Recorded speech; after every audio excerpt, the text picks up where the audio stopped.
Hello friends, कैसे आप सब लोग and thanks for watching my channel. Friends, इस वीडियो में हम आरबीएल बैंक के बारे में डिस्कस करेंगे और अभी जो एक दो दिन में हुआ सबको पता है उसके बारे में डिस्कस करेंगे।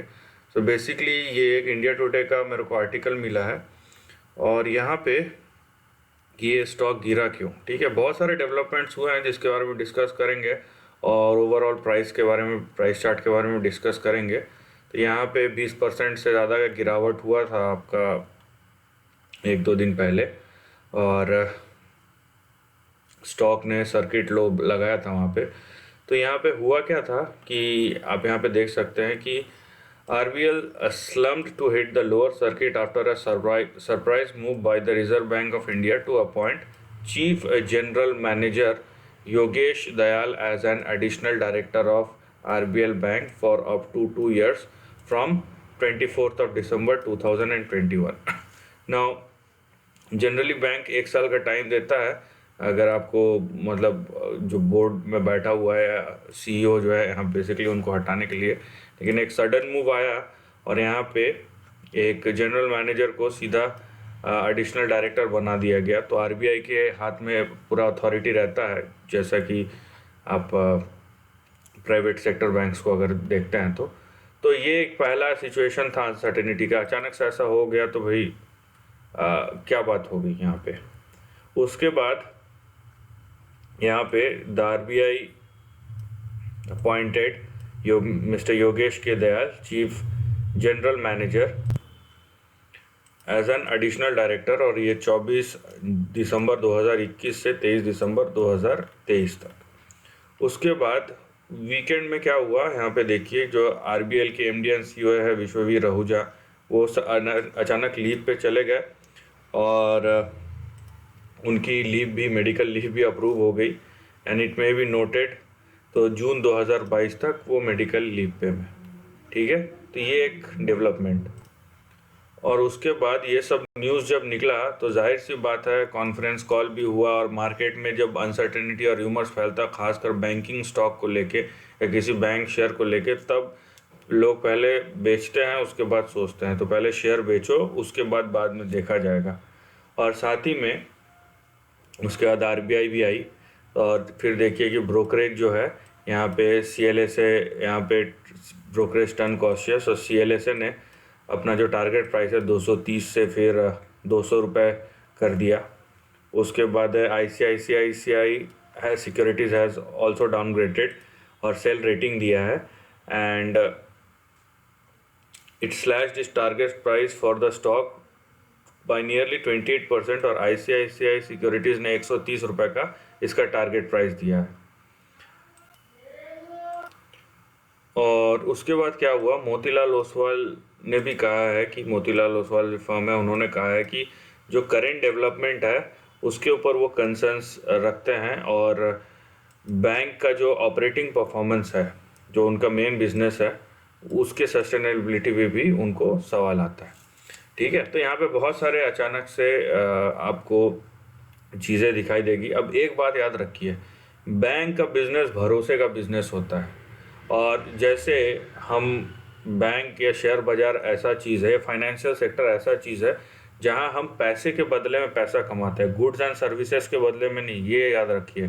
तो यहाँ पे कॉन्फिडेंस अगर जाता है ना, तो आप समझ लीजिए अगला वाला अगर आपको पैसा देना बंद कर दे तो आप अगले वाले को पैसे नहीं दे सकते। ठीक है, एक पूरा साइकिल या चेन रहता है। तो ये जो परसेप्शन बिल्ड होता है ना इस तरीके के, किसी का भी अंदर कुछ हो या ना हो, लेकिन जब एक साइड से आपको पैसे आना बंद हो जाते हैं फिर वहाँ पे प्रॉब्लम शुरू हो जाता है। और ये याद रखिए, ये एक ऐसा बैंक है जिसको 2017 में नेक्स्ट एचडीएफसी बैंक का दर्जा दिया जा रहा था और उस टाइम पे इसकी क्रेडिट ग्रोथ इतनी तेज़ थी, खासकर इनके जो क्रेडिट कार्ड के ग्रोथ थे इतने तेज़ थे और डिजिटल प्लेटफॉर्म में, कि यहाँ पे सब इसको मतलब बोल रहे थे कि ये बैंक अभी अगला, और जाहिर सी बात है परफॉर्मेंस भी ऐसा दिखा रहा था। और फिर 2018 के बाद पूरा का पूरा सिचुएशन बदल गया यहाँ पे। तो ये मोटा मोटी एक स्टोरी है ना। यहाँ पे जो सबसे ज़रूरी बात है, एक पॉइंट में आप समझिए कि बैंक्स का जो बिजनेस होता है वो कॉन्फिडेंस पे चलता है। बाजार का उससे कॉन्फिडेंस गया तो आप एक चीज़ समझ लीजिए कि अगर बाजार का कॉन्फिडेंस जाता है ना, वो लौटाना बहुत मुश्किल होता है। ठीक है, आप पैसा तो ला सकते हैं, गवर्नमेंट मदद कर देगी, सेंट्रल बैंक मदद कर देगी अगर आपको मार्केट से पैसा नहीं आता है तो, क्योंकि बैंक इंडिया में कभी फेल नहीं होते। लेकिन उसको सस्टेन करने में, फिर से उसी पोजीशन पे ला के फिर से अगर आप उसी पोजीशन में लाना चाहते हैं तो बहुत बहुत बड़ा टास्क है। ठीक है, हमारे पास रिसेंट एग्जांपल है जहाँ पे ये तो यहाँ पे तो कुछ भी नहीं है, यहाँ पे सीधा हटा दिया गया है, ऐसा कुछ भी चार्जेस नहीं है। बाकी आपको पता है 2-3 साल पहले येस बैंक का केस हुआ था, वहाँ पे क्रिमिनल चार्जेस तक आ गए थे, वो थोड़ा बड़ा हो गया था। लेकिन बात यह है कि मार्केट का कॉन्फिडेंस गया और बैंक आज जिस कंडीशन में खड़ा है, सब कोई कितना भी बोल ले, कोई कितना भी बोले ये यहाँ तक जाएगा, वहाँ तक जाएगा, अब ख़त्म हो गए और अब इसके ब्राइट डेज अहेड है। बात यह है कि आप अगर फंडामेंटल उसके पीछे का लॉजिक समझते हैं, जो समझता है उसको पता होगा कि ये इतना आसान नहीं है। ठीक है, फिलहाल हम आरबीएल के चार्ट के ऊपर फोकस करते हैं। यहाँ पे आपको क्या दिखता है? यहाँ पे आपको दिखता है कि पिछले 1.5-2 साल में जो ट्रेंड बना था ना, उसका ब्रेकडाउन हो चुका है। देखिए, आपके दो बड़े सपोर्ट थे, एक था 170, एक था 158, दोनों के नीचे अभी ट्रेड कर रहा है। तो यहाँ पे टेक्निकल आपका ब्रेकडाउन हुआ है। और मज़े की बात क्या है, जो टेक्निकल एनालिस्ट है उसको पता है कि यहाँ पे एक हेड एंड शोल्डर का पैटर्न ऑलरेडी बन चुका था। ठीक है, यहाँ पे देखिए आप, ये आपका शोल्डर है। अभी भी अगर कोई देता है ना, हम लॉन्ग टर्म व्यू रखते हैं कि आज क्या हो रहा है, कल क्या हो रहा है, उसके ऊपर नहीं रखते हैं। तो लॉन्ग टर्म में जब चीज़ें दिखाई दे तो थोड़ा सा अलर्ट हो जाना चाहिए। ये आपका देखिए, ठीक, ये आपका यहाँ पे एक शोल्डर, यहाँ पे हेड, और ये यहाँ पे फाइनल, और उसके बाद आपका ब्रेकडाउन हुआ है। रीज़न है यहाँ पे, मैं मानता हूँ रीज़न है, लेकिन रीज़न कुछ भी हो, ट्रेंड का ब्रेकडाउन हो गया है। अब जब ट्रेंड का ब्रेकडाउन हुआ है, आप एक बात याद रखिए, और 1.5 साल से ये ट्रेंड फॉर्मेशन हो रहा था, और ये कभी भी पॉजिटिव ट्रेंड नहीं होता, एक क्लासिकल टेक्निकल पैटर्न है। 158 के जब तक ये ऊपर नहीं आता, और ख़ासकर 170 के ऊपर कुछ भी हो जाए तब तक, है ना, ये टेक्निकली बेयरिश है। और अगला जो आपका सपोर्ट है वो होगा 2020 का लो, इतना ही है फ़िलहाल, और वो है आपका 100-103 के आसपास। ठीक है, और इस लेवल के नीचे गया तो हमको यहाँ पे कोई इंटरेस्ट नहीं है। 103 के नीचे आप होल्ड ही मत कीजिए। अब यहाँ पे क्या होगा क्या नहीं होगा किसी को नहीं पता, इवन मेरे को तो नहीं पता बिल्कुल। मैं यहाँ पे खाली ट्रेंड के ऊपर बात कर सकता हूँ, जो मार्केट में इंफॉर्मेशन है उसी के ऊपर जो भी व्यूज़ हैं वो रख सकता हूँ। तो बात ये है कि 170 के ऊपर जाने दीजिए, फिर सोचेंगे। और नीचे 103 अगला आपका सपोर्ट है। अभी कुछ भी हो रहा है 2%, 3%, अगर 25-50% टूट जाए स्टॉक, उसका 2-3% के मूवमेंट का कोई मतलब नहीं बनता। तो एक बहुत ही क्रूशल सिचुएशन है।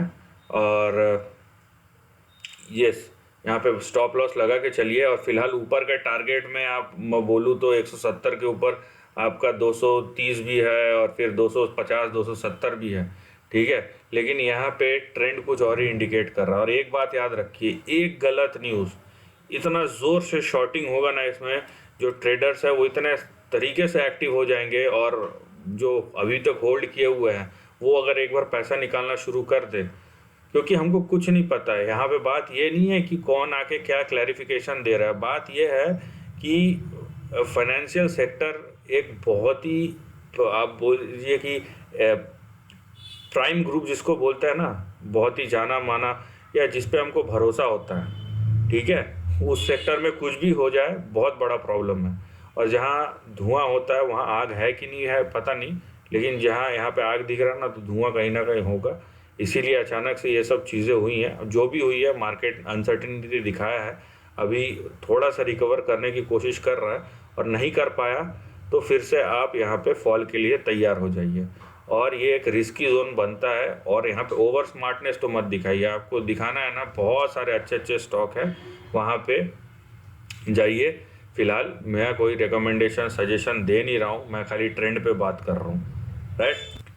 क्योंकि आप अगर प्रीवियस ट्रेंड देखते हैं ना, यहाँ पे ये देखिए, ये एक टाइम पे 700 रुपये तक भी गया था। और ये ग्रोथ इसको इसीलिए मिला था क्योंकि इस स्टॉक ने उस समय वैसा परफॉर्म किया था। उसके बाद देखिए आप, कि क्या हालत हुई स्टॉक की, ठीक है।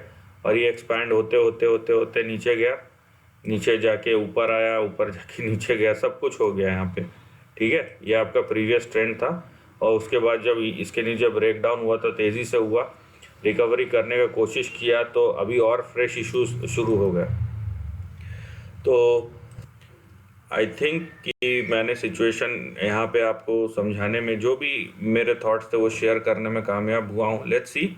लेकिन एक रिस्की जोन है, और रिस्की यहाँ पे अनसर्टेनिटी हो ना, यहाँ पे रिस्क या प्रॉफिट की बात ही नहीं है। जो चीज़ आपको समझ में नहीं आया उस रास्ते पे जाना ही क्यों, ये बात है।